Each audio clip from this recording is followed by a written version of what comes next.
Okay, so in a previous video, I told you guys my current weight, and I was thinking about uh, how it got, and I also talked to you guys about Atkins. So I talked to you about how I successfully lost weight with Atkins, and I was just thinking about the things that triggered my triggers. What are my triggers when it comes to food? Um, what what do I think uh, usually cause it? What usually causes me to overindulge with certain foods? And you guys will probably hear, if I move, you'll hear my bracelets because they're there. So just so you know what that noise is. But I was thinking, okay, there are a few. There are four. So the four, loneliness. I will eat. I have been known in the past to eat too much when I'm lonely. And this is not, and then there's sadness. And I can, you can be sad and not lonely. You can be lonely and not have it be because someone made you sad or something made you sad or something. You're just lonely. And then, let's see. The first one was stress. Stress, yeah. And then nostalgia. If I'm in a location and I'm remembering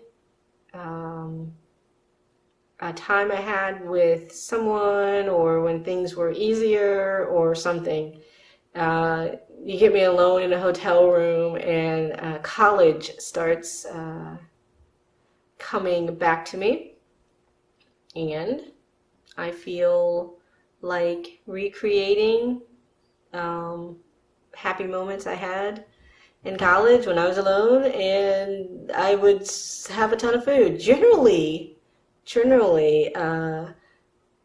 I abuse. No, generally the food of choice is Chinese food because that was what was close in college. I did not have a car.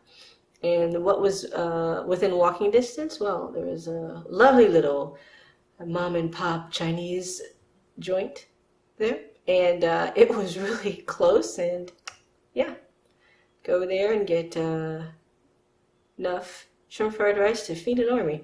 Go back to your dorm room with some duck sauce and hope that your roommate did not use all your forks, because you can use your hands, but that's not classy. But who's gonna see anyways? And the bathroom was across the hall, so you got greasy fingers and you're going to the bathroom. It was messy, but thankfully I had the forks. So, but generally when I'm feeling nostalgic, that's what I'll turn to. It's also what I'll turn to when I'm feeling I don't know. I don't know if I can say, you know what, I'm stressed, so let's get a burger. I'm feeling lonely, so Chinese. You know what, I'm a little sad, so donuts. It's not like that. But those are the four reasons that I would say, you know what, I don't care. I don't care how much I end up weighing. I don't care what I look like, and I don't care what it means for my health.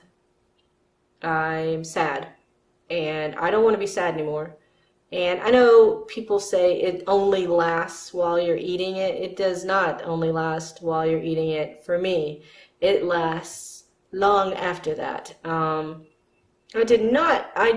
watched a documentary on someone trying to lose weight, and in it, the woman was saying that she would eat until she got sick and vomited, and I don't eat to that point.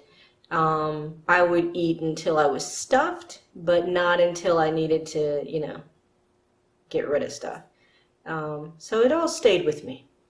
And yeah, I gained the weight, and I was not happy, but that was not until the next day.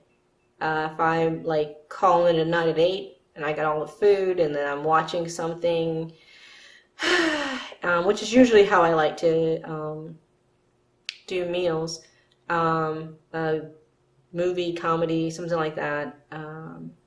Since I've started doing YouTube, I actually watch a lot more YouTube than anything, which is pretty cool. Other YouTubers, but yeah, I would just sit there and eat, and it was not like a race or anything. I would just eat until I was done, and then after an hour, 2 hours, if I'm still hungry, I'll eat some more, and that would be that. And then I'd go to bed very happy, very in control, very sedated, very happy though. And that helps. It helped when I was stressed and lonely and sad, and when I just wanted to recreate a very sweet memory.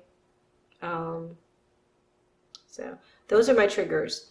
The stress is still a big one for me,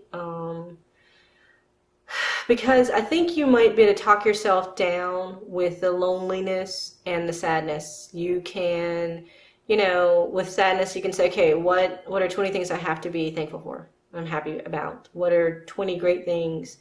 The loneliness, I think that's for me, the loneliness is, be realistic.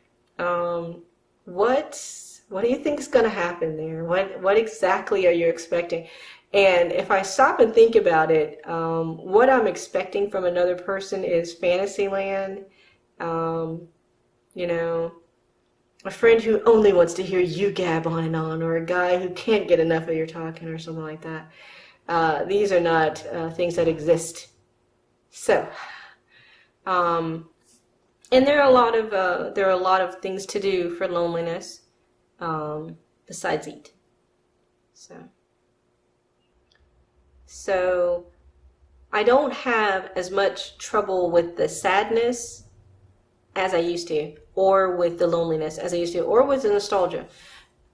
But stress, I still have a problem with. Obviously, I'm not, like out of the woods as far as sadness and loneliness goes. I will be sad. I will be lonely. And it will occur to me to stop that pain immediately with food, because I know it works. And I will just have to remember that while it does work, and while it is not temporary in that it only lasts as long as I'm eating, it lasts a little longer than that. It's not what I want to pacify me. I want something else to. I want to turn to something else. I want another shoulder to cry on. And the stress, though, is still an issue, because it comes. You can be just fine. You can be happy. It's just one of those things where life kind of comes after you, and you are sitting there saying, how am I going to handle this without losing my temper? Which I think one of the reasons, a person might have trouble with stress is the way they want to respond, they know is the wrong way to respond. And they've got to stifle that desire to respond that way and find another way that is not natural for them. And it's hard. Anyways, those are my triggers. Those have been the triggers that I have noted in the past occurring right before I overeat. There are probably a million things that can trigger people, but those are mine. So that is all I wanted to share in this video. I would love it if you guys told me your triggers in the comment section below. And that will be it for this video. And I will see you guys in the next video.